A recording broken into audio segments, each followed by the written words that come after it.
Friends, आज मैं आपको एक बहुत अच्छी कहानी सुनाने जा रही हूँ। बट उससे पहले please press on bell icon and subscribe my channel, ताकि मैं इन फ्यूचर कोई भी अपनी कहानी अपलोड करूँ और आपको उसका नोटिफिकेशन ऑटोमेटिकली मिल जाए।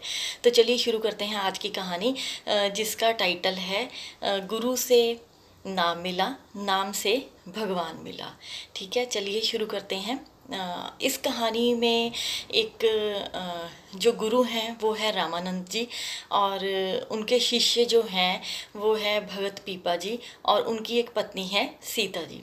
अब गुरु से जब उन्होंने नाम ले लिया, वो जो भगत पीपा जी थे वो भगवान को बहुत ज़्यादा मानते थे। और जब उन्होंने अपने गुरु से नाम लिया, उनके मन में एक ही इच्छा थी कि मुझे भगवान से मिलना है। उनके मन में कृष्ण जी का प्रेम बहुत ज़्यादा था, तो वो कृष्णा से मिलना चाहते थे। तो वो बहुत नाम सिमरन करते, नाम भक्ति बहुत ज़्यादा उसी में ही वो लगे रहते थे। तो एक दिन क्या हुआ, उन्होंने एक मैसेज भेजा अपने गुरु रामानंद जी को, जो कि बनारस में रहते थे, कि मैं आपसे मिलने के लिए आ रहा हूँ गुरुदेव। लेकिन उन्होंने गुरुदेव ने उसे मैसेज भिजवाया कि नहीं, अभी तुम्हारे जो मन में भगवान को मिलने की इच्छा है, कृष्णा से तुम मिलना चाहते हो, उसे बोलो कि पहले द्वारका जाए और भगवान को मिल के फिर मेरे से मिलने के लिए आए।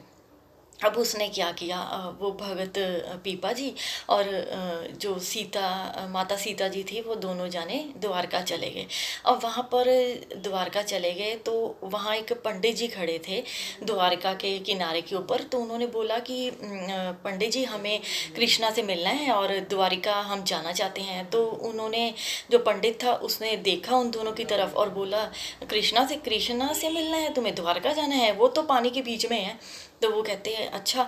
अब दोनों ने ना इधर देखा ना उधर देखा और पानी में छलांग लगा दी। और जब वो छलांग लगा के अंदर चले गए तो उस पंडित को बड़ा ही अंदर से दुख हुआ कि मैंने दो भोले वाले इंसानों की जान गंवा दी है। मैंने उनको बोल दिया कि दीवार का नीचे, और वो नीचे कूद गए हैं।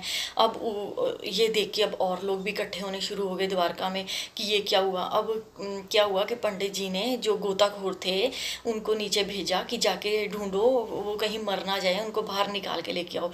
तो वो ढूंढते रहे, पर उनका कहीं भी कोई भी पता ना चला। और लोग आपस में बातें कर रहे हैं कि क्या हो गया, ये तो दोनों मर गए होंगे। अब कई तरह के लोग थे वहाँ पर खड़े रहे कि अब क्या होगा। और जो पंडित जी थे, उनके तो बस होश ही गुम थे कि मेरे कारण दो लोगों की जान चली गई है। अब क्या हुआ, 10 घंटे बीत गए इस चीज़ को, और 10 घंटे के बाद वो दोनों, भगत पीपा जी और सीता जी थे, वो पानी से ऐसे निकले जैसे कि कोई एक कमरे से दूसरे कमरे में एंटर करता है। ना तो उनके कपड़े गीले थे, अब ना कुछ, मतलब कोई ऐसा लग रहा था कि वे पानी में से आए हैं। तो अब सारे लोग हैरान द्वारका के कि ये क्या हो गया, ये पानी से, द्वारका से इतनी गहरी द्वारका है, वहाँ से बाहर आ गई है। तो क्या हुआ कि जो पंडित जी थे, तो सबसे पहले आके भगत पीपा जी ने उनके चरणों के ऊपर प्रणाम किया कि पंडित जी, आपका बहुत बहुत धन्यवाद, हमें आपने कृष्णा से मिलवाया। तो वो बड़े हैरान, मैंने कृष्णा से मिलाया? कहते हाँ हाँ, आपने ही तो बोला था कि कृष्ण जी जो हैं वो नीचे द्वारका में पानी में नीचे हैं। तो हम दोनों जब गए हैं तो अंदर बहुत भजन चल रहे थे, उनके भगत बड़े बैठे हुए थे कृष्ण जी के। और बस पूछो ही ना कि नीचे का तो मतलब नज़ारा ही देखने वाला था। और सामने एक बहुत बड़े सिंहासन के ऊपर कृष्ण जी बैठे हुए थे। तो हमने उन्हें प्रणाम किया, और आपको पता है उन्होंने खुश होके मुझे अंगूठी दी है और मेरी पत्नी को एक साड़ी दी है। देखिए देखिए, यही साड़ी दी है और यही अंगूठी दी है। तो वो पंडित जी, सारे लोग बड़े हैरान कि ये कैसे हो गया। तो ना तो वो जो साड़ी गिल्ली थी और ना उनके वस्त्र गिले थे। अब सारे लोग बड़े हैरान कि ये तो भाई चमत्कार ही हो गया कृष्णा का।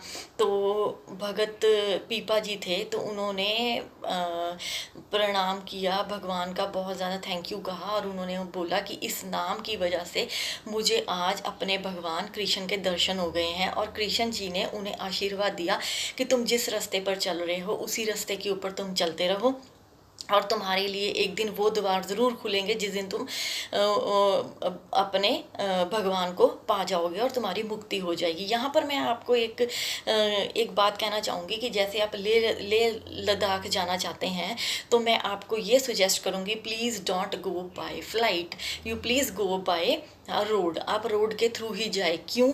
क्योंकि you please enjoy the journey because drive is so beautiful. तो यहाँ पर मैं आपको यही कहना चाहती हूँ, ये इस कहानी से यही शिक्षा मिलती है कि इस भगवान का रास्ता चाहे जितना मर्जी लंबा हो पर ये बेहद खूबसूरत है। इस मार्ग पर चलते रहिए।